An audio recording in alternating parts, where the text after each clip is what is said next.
Good morning, everyone. We're going to talk this morning about value propositions and how to move the needle with for your sales team, because the perfect pitch does a couple of things. It drives trust, and secondly, it drives urgency. In other words, why should I act now? And why should I act at all? And we're going to spend the next 20 minutes going through a couple of things. The first is the concept of the paradigm shift and the psychology behind it. The second, I'm going to run through an example from Zuora, and then something that I call the Raskin matrix. All will be revealed after I'll go through that in a moment. But first, I want you to imagine the scenario. Now, this is hard for me to imagine. I'm here in Wales. It's actually raining a little bit this morning, which I was a bit disappointed about when I woke up. But what I want you to imagine is it's a hot day. In fact, it's a really hot day. Probably looking at the slide, it's a hot day in Africa, and you're taking some shade from the noonday sun after a long morning trying to make sense of your SDR team. And just as you're about to nod off with your back leaning against the tree, you spot something in the distance and you go over to take a look at the strange object from about 20 yards away, and you realize it really is what you thought it was. It's a suitcase packed full of banknotes. There must be millions in there. And so just as you're about to cover those final 20 meters to pick up the suitcase, you notice heavy breathing behind you, and the hairs on the back of your neck stand on end, and slowly you turn around as the lion begins to growl. And so what I want to know from you, put it in the chat if you like. Let me just flick on the chat. Here we go. Yeah, so put it in the chat if you like. I want to know, what are you going to do here? Are you going to run from the lion, risk and get away, risking certain death, or are you going to grab the money and actually die? So what are you going to do? Run away from the lion? If you run from the lion, you might just survive. Are you going to grab the money? So I've run this survey with a couple of teams I've worked with. There's always someone that says they're going to take the money, but the reality is 80% of people say, I'm going to run from the lion. And why do we do that? Well, we know that studies have demonstrated over and over and over again that people do much more to avoid pain than they will to gain pleasure. So what that means is, if you're going to create urgency, you have to give the context of current or impending pain, the pain of missing out, the pain of loss. And we need to demonstrate that this is a win-lose scenario and that pain will be experienced by the losers. So how do you do this credibly? Well, we present it in the overall context of a paradigm shift. Yes, there is one. Hi, Chris. Kill the lion, take the money. Epic. 9 o'clock in the morning. Good work. So what do we mean when we say a paradigm shift? Well, a paradigm shift is a fundamental change. It's a change in approach or in underlying assumptions, something which makes you think, wow, no one could have expected that was going to happen.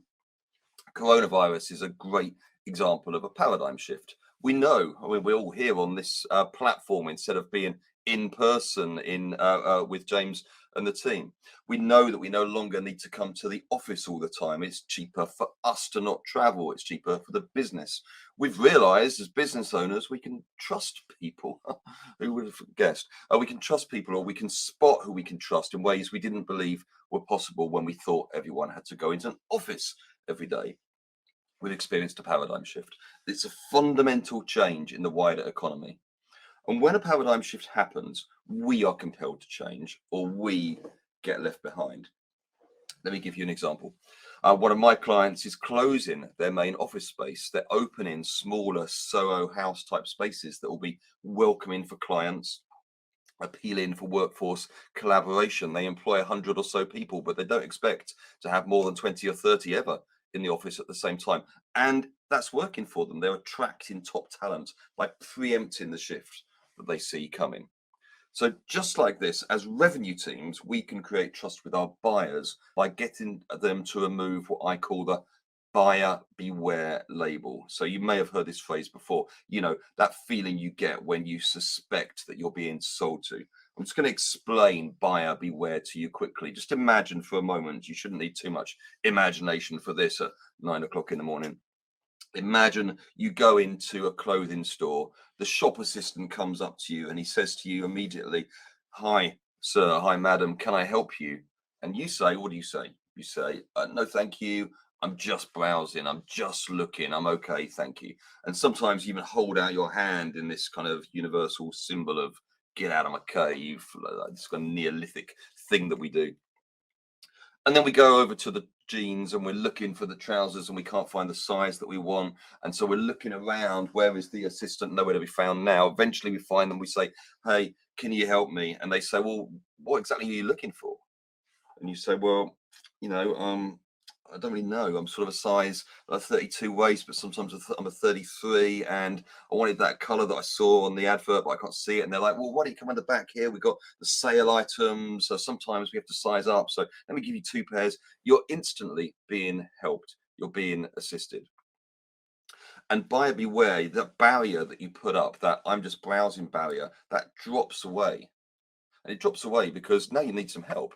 And now they're not pitching to you, they're helping you. So back in our B2B world, when we get our prospect to agree that a huge change has occurred, in which the only choices are to sink or to swim, there is no in between. And that's when we create uncertainty, the space in which they move toward us and our answer. A bit like in the shop when you can't find the trousers. So what I'd love you to do is put in the chat the name of a SaaS business that you can think of whose growth over the last couple of years has been down to a paradigm shift, and try and put down what the shift is as well. And I'll try and take a look as I'm talking. It doesn't have to be coronavirus, by the way. There are other shifts in the world. While you're doing that, I'm going to take you through one example of the paradigm shift being used in a B2B SaaS business. So this is Zuora, a company that many of you will be familiar with. Very successful, market cap of about 2 billion, at least they did before the SaaS apocalypse began to happen, but they operate in the financial services space. There's a wonderful analysis of their sales deck, and you'll be able to find it on Medium. Just Google greatest sales deck ever written by this guy on the deck, a guy called Andy Raskin. You'll recognize that name in a bit because I realized that in order to codify his insights, I needed to create a framework for building visionary sales decks, which conveys the full strength of the paradigm shift. And I've called it the Raskin Matrix, named in his honor. And what Raskin does is he describes Zuora's sales deck as this incredible deck because the way they express their value proposition is, you guessed it, entirely within the context of a paradigm shift. And I'm going to have a rough attempt, a very brief attempt at their Raskin deck now. It goes something like this. We live in a subscription economy. The world has changed. They even use this hilarious hashtag shift happens.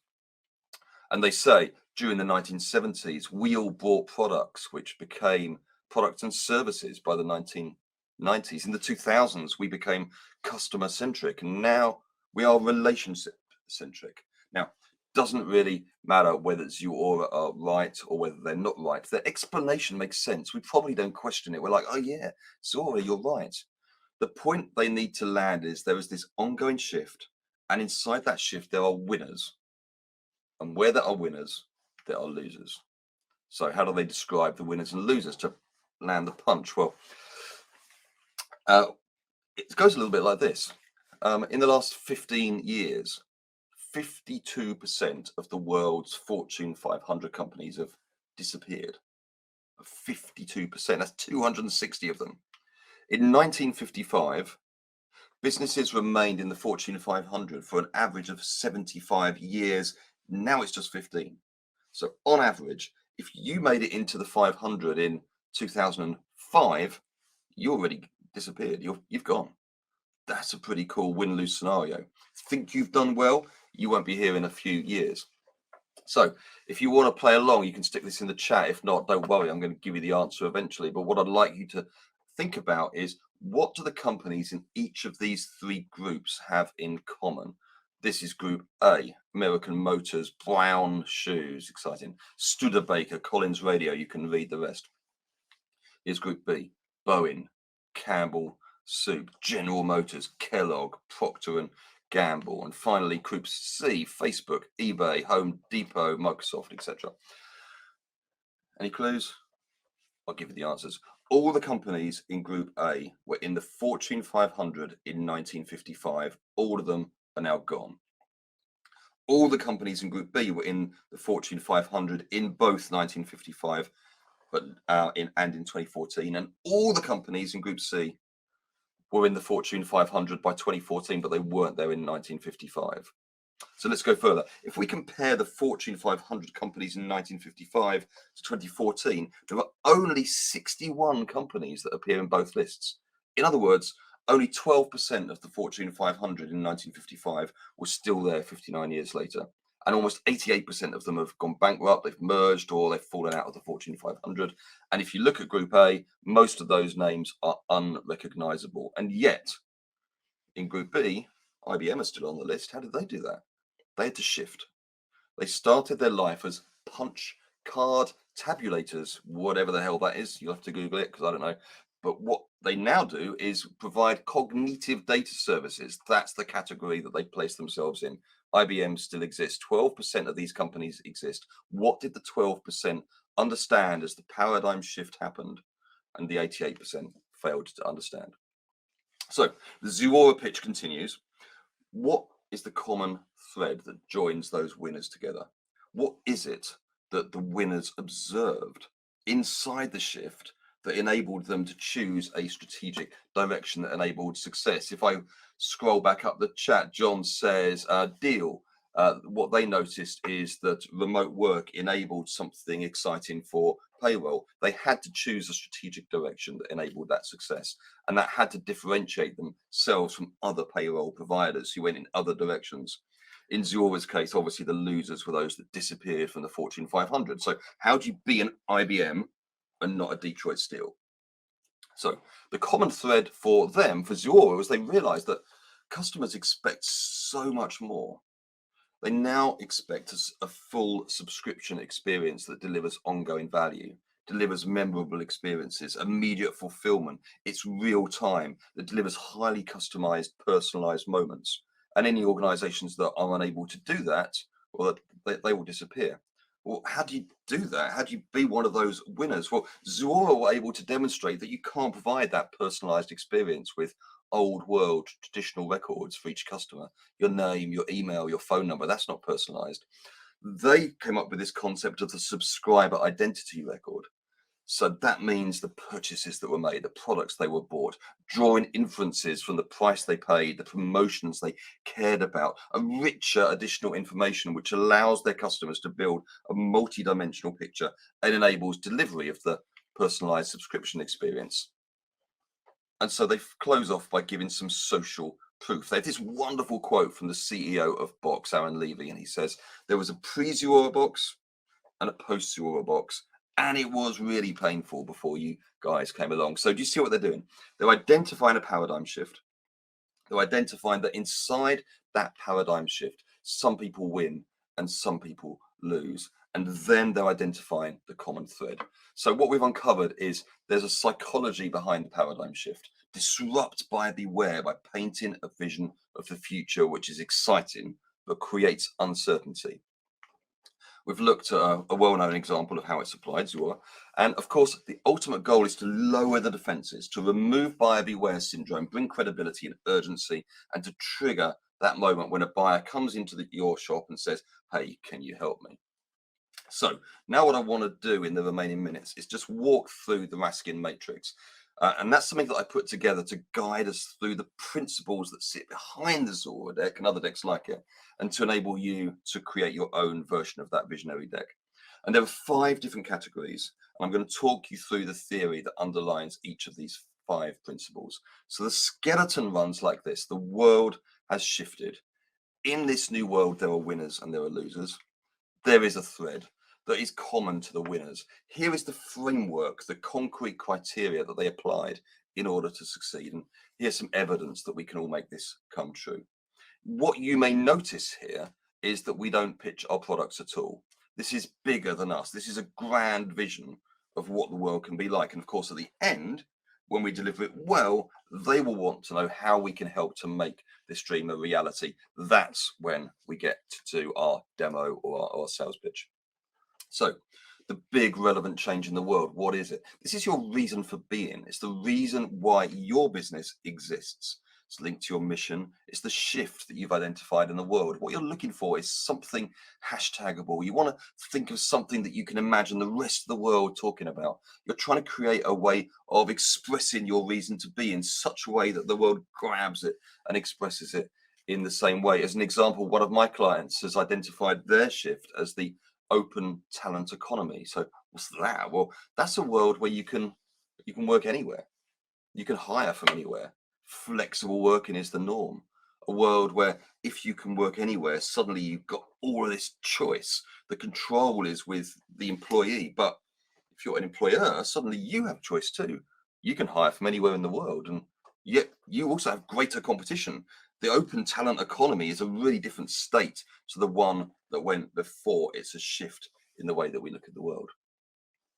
If you remember the line in the suitcase full of cash at the beginning of this presentation, as we explained at the beginning, we're more compelled to take action when there is a threat of pain versus the promise of pleasure. If I said to you now, hey, do you know that climate change is happening and the waters are rising? And if you live near to the ocean or near to a river, then there's a chance that over the next 15, 20 years, your house might end up being underwater. You should really do something about that. And you're like, yeah, I've heard about this.